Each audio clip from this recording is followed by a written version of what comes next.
आणि राज्यात आजपासून जनगणना सुरू झाली आहे। महसूल मंत्र्यांनी स्वतः डिजिटल अर्ज भरलाय। स्वगणनेला नागपूर जिल्ह्यामधून सुरुवात झाली आहे। विभागीय आयुक्त कार्यालयामधील टॅबवर त्यांनी नोंदणी केली। चंद्रशेखर बावनकुळेंनी स्वतः याची सुरुवात केली।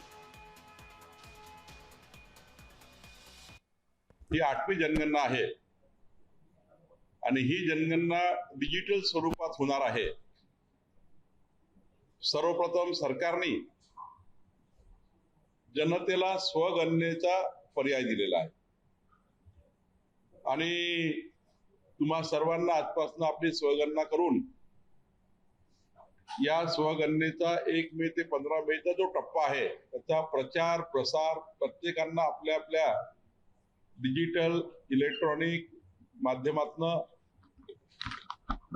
सर्व जनतेपर्यंत आपल्याला ही स्वगणना पोहोचवायची आहे।